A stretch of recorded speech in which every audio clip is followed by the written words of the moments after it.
1 Reis 18:41. Então disse Elias a Acabe: sobe, come e bebe, porque ruído há de uma abundante chuva. E Acabe subiu a comer e a beber.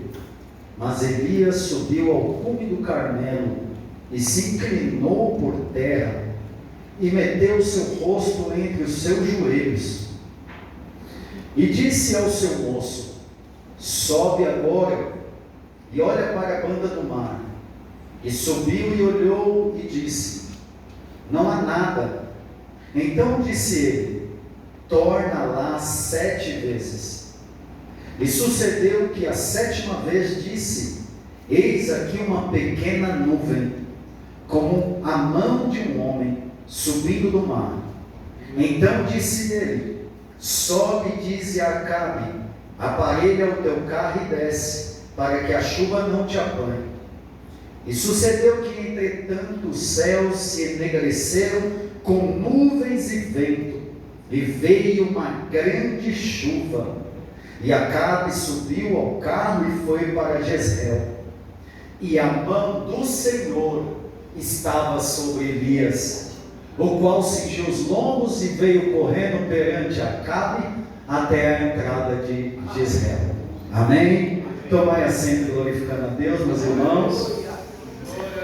Diga ao seu irmão ao seu lado, com alegria no coração, diz a ele assim: se você não der glória, a minha prova vai passar para você.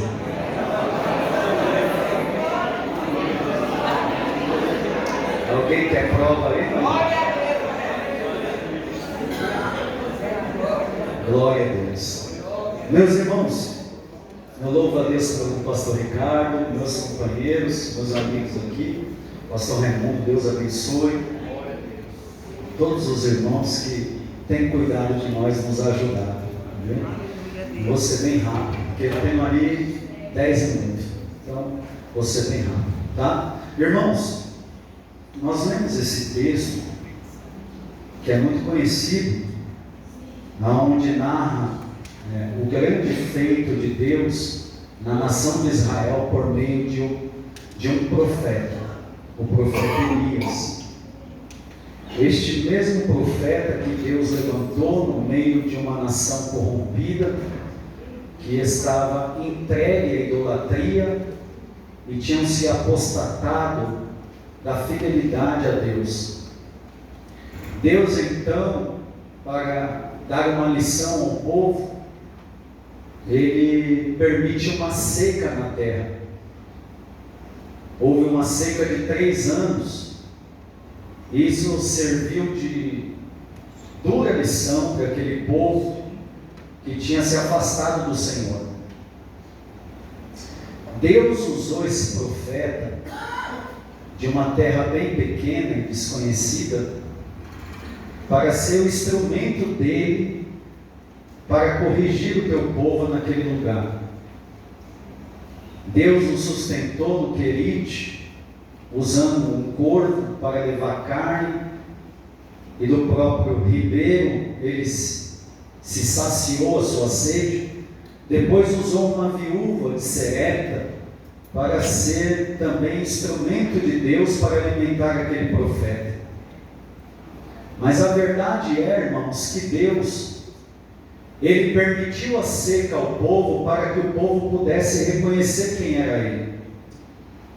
Mas o mesmo Deus que permitiu a seca é o mesmo Deus que trouxe a chuva. Então, se eu posso tirar uma mensagem desse texto, é que o mesmo Deus que traz seca, ele também traz chuva.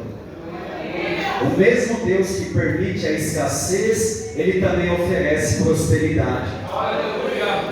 Então, irmãos, quando nós olhamos para esse texto, nós vemos Deus no controle de tudo o tempo todo. Mas nós entendemos também, irmãos, que nós podemos ser usados por Deus assim como Elias foi. Porque a própria Bíblia vai dizer que Elias era sujeito às mesmas paixões que nós, às mesmas debilidades que nós. Portanto, isso não foi impossível de Deus usá-lo para fazer a diferença na terra. Elias era um homem que tinha a chave do céu.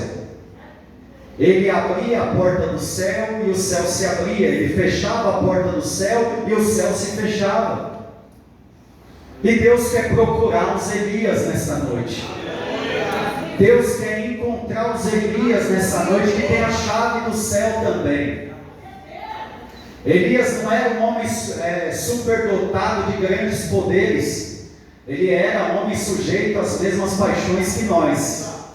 Mas Deus encontrou nesse profeta um coração quebrantado e uma fé inabalável para perseverar nas promessas de Deus. Será que ele pode achar pessoas assim aqui nessa noite? E aí nós vemos no contexto dessa passagem que Elias ele desafia 450 profetas de Baal naquele monte. E aqueles profetas ficaram durante horas ali tentando invocar um Deus que não poderia fazer nada por eles, mas em apenas uma breve oração que Elias fez, Deus se manifestou com fogo do céu e consumiu o holocausto naquele lugar. E todos puderam reconhecer que só há um Deus em Israel, o Senhor, o Deus Todo-Poderoso, que consome o holocausto na face da terra. Só que depois desse grande feito, que todos contemplaram que Deus era na vida de Elias, Elias agora pede para Acabe se aprontar, comer, beber, porque barulho ele ouvia de uma grande chuva. É interessante isso aqui no texto, irmãos, porque até o momento não se havia nuvem no céu. Havia uma seca terrível, uma escassez, uma fome desenfreada na terra. E Elias se dirige a Acabe e diz para Acabe: come e bebe, porque eu estou ouvindo o barulho da chuva. Mas como é que Elias ouviu o barulho da chuva se não tinha um pingo de nuvem no céu ainda? Como é que Elias ouviu o barulho da chuva se os céus ainda estavam azuis, a terra estava seca, nem vento soprava naquele momento? Aí eu entendo, irmãos, que pessoas de fé, elas enxergam a ação de Deus antes dela acontecer. Elas ouvem o operar de Deus antes que outros passam a ouvir.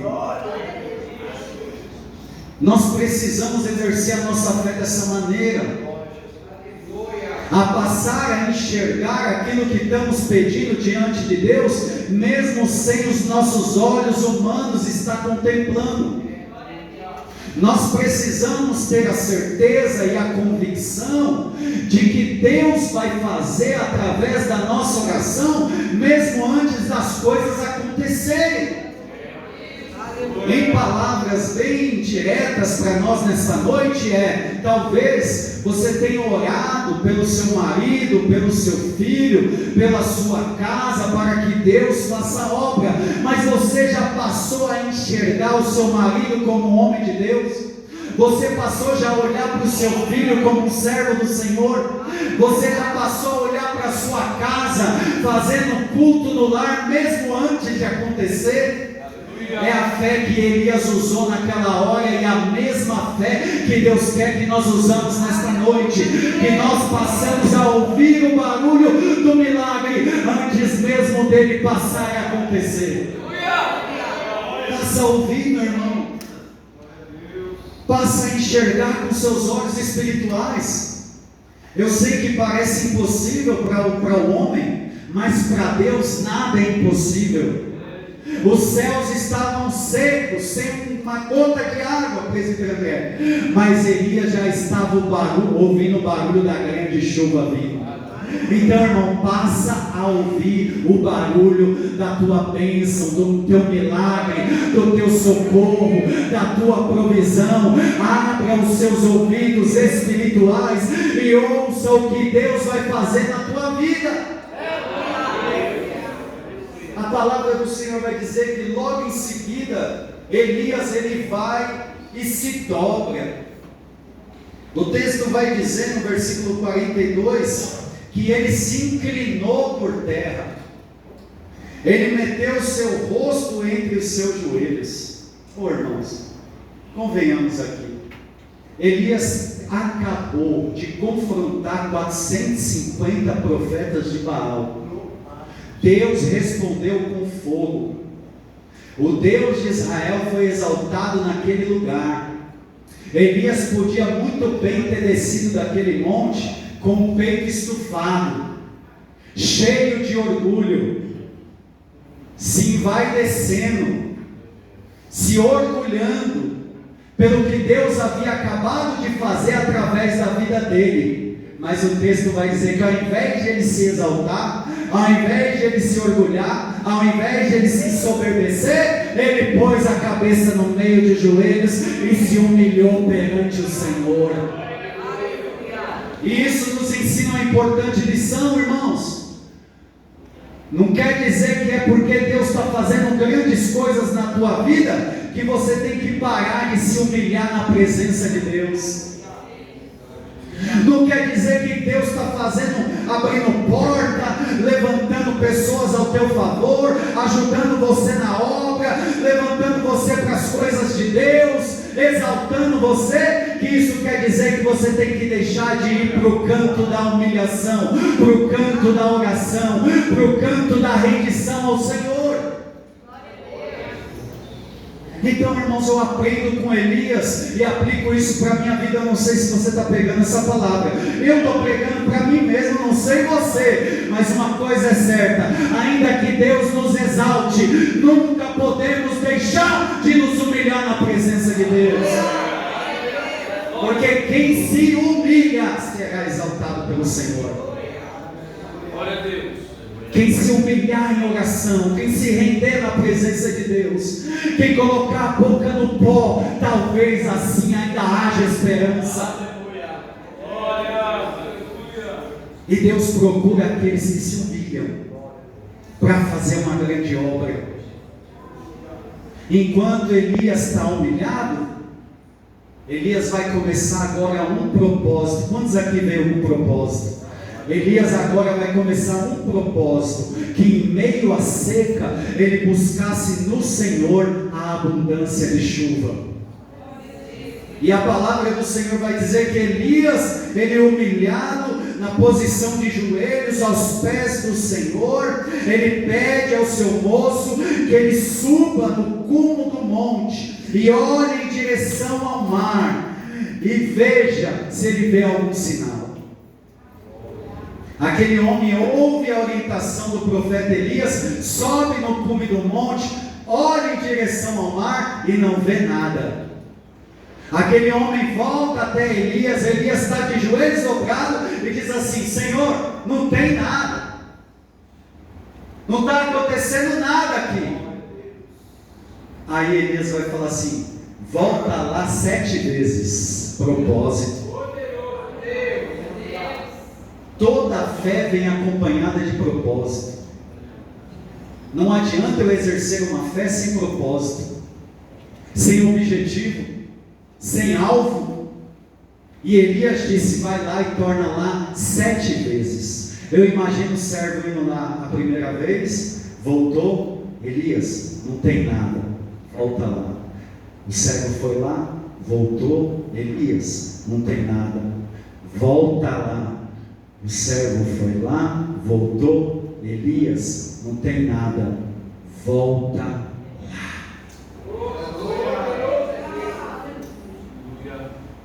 Sabe por que muitas das vezes a gente não colhe a resposta das nossas orações? Porque a gente se esquece de voltar lá.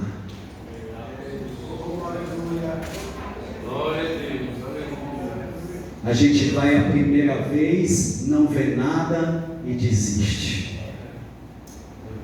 Mas Elias disse: volta lá. Deus está falando para alguém: por que parou? Por que não volta de novo a pedir? Por que não volta de novo a buscar? Porque não volta de novo a jejuar, porque não volta de novo a se humilhar, porque não volta de novo a estabelecer propósito na minha presença. Volta lá. Diga ao seu irmão, volta lá. Não abandona o propósito não. Valéria, volta. Seu lugar é aqui, Valéria. Eu cultuava do seu lado aí, Valéria. Você estava aqui todas as segundas. Você também, a amiga, estava aí sempre buscando o Senhor. Volta. Porque muitos foi o livramento. Volta. Diz o Senhor para a tua vida.